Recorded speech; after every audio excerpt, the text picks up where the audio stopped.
ia dijaga oleh Allah sampai semua kita kembali pada Allah Subhanahu wa Ta'ala.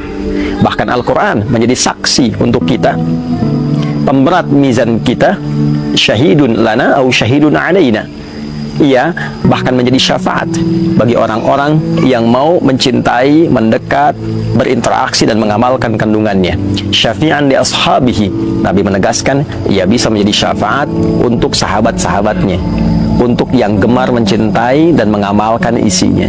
Itulah Al-Quran, 114 surah, 30 juz, 6.236 ayat kurang lebih, 52.000 kosakata. Keseluruhannya bukan sekedar kalimat-kalimat yang dibacakan. Betul, membaca mengantarkan kita pada kedamaian, ketentraman. Itulah Al-Quran. Membaca sesungguhnya adalah gerbang untuk mendalami makna. Kita membaca Quran untuk tahu isinya. Kita baca Al-Quran untuk mendalami maknanya. Dan seluruh makna Al-Quran dari Al-Fatihah sampai dengan An-Nas adalah kurikulum kehidupan. Sekali lagi, tidak hanya berlaku di era Nabi, tapi era setelahnya sampai kita kembali kepada Allah.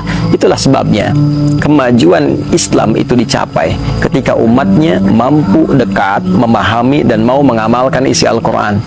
Silahkan kita bisa cek bagaimana Islam bisa berkembang sampai dengan ke Afrika, sampai dengan ke Eropa di Andalusia, bahkan sampai dengan ke Nusantara, datang tanpa ada peperangan dengan penuh kedamaian dan memberikan satu perubahan pada kehidupan masyarakat di tatanan Nusantara. Semua berkeadilan sosial. Yang tadinya didapati ada kasta-kasta, tingkatan-tingkatan dalam berkehidupan. Masyarakat sungkan untuk bergaul satu dengan yang lainnya karena ada sekat dan batas-batas. Islam datang memberikan sifat berkeadilan sosial untuk semua. Islam datang mengajarkan cara berketuhanan yang Maha Esa yang benar. Islam datang memanusiakan manusia sehingga konsepnya datang dengan keadilan dan penuh dengan keadaban. Islam datang menyatukan sehingga persatuan itu dirasakan begitu baik. Islam datang dengan suasana kerakyatan yang begitu baik, yang dipimpin oleh hikmat, yang melahirkan kebijaksanaan, yang bermusyawarah dalam setiap persoalan dan mewakilkan persoalan kepada pakar-pakar di bidangnya, sehingga terjadi keadilan sosial bagi seluruh masyarakat yang dapat menikmatinya. Itulah fungsi Al-Quran. Itulah Al-Quran. Ramadan, khususnya saat kita masuk ke tanggal 17, sebagian ulama memberikan penjelas bahwa ini diantara momentum awal diturunkannya Al-Quran dari Lauh Mahfudz ke langit dunia.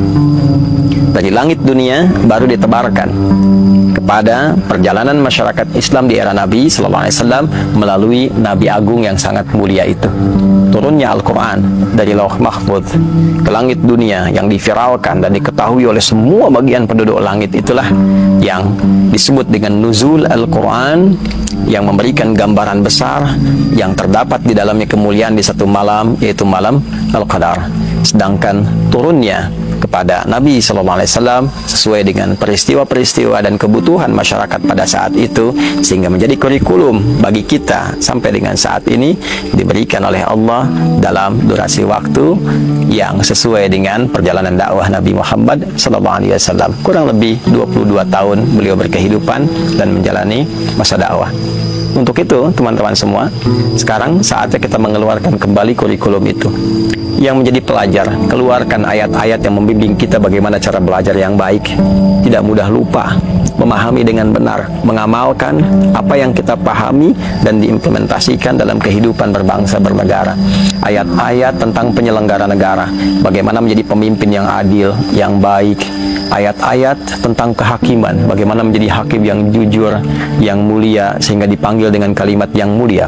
Ayat-ayat tentang keamanan saat bertugas di TNI, di Polri. Ayat-ayat tentang parlemen, bagaimana menjadi utusan yang baik, bagaimana menjaga amanah masyarakat, bagaimana seorang anggota dewan akan dihisab. Ayat-ayat tentang bisnis, bagaimana berbisnis yang benar, yang tidak merugikan, tidak memonopoli, mensejahterakan, membangun kemakmuran untuk sesama.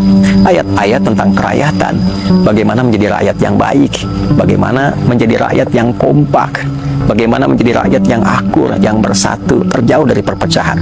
Ayat-ayat yang membimbing para ustadz, para agamawan untuk menjadi pencerah, menghindari diri dari berbagai tipu daya tarikan dunia, bukan menjual diri, menjual ayat-ayat demi kepentingan-kepentingan materi. Semua tuntunan itu mengantarkan kita pada kesejahteraan dan kemakmuran bersama. Itulah Al-Quran.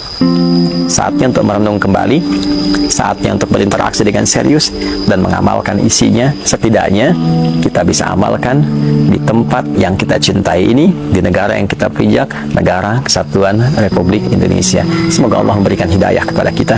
Semoga Allah menjadikan kita bagian dari ahli Al-Quran yang diterangi di dunia, diberikan cahaya di alam kubur, dan mendapat syafaat saat di akhirat kelak.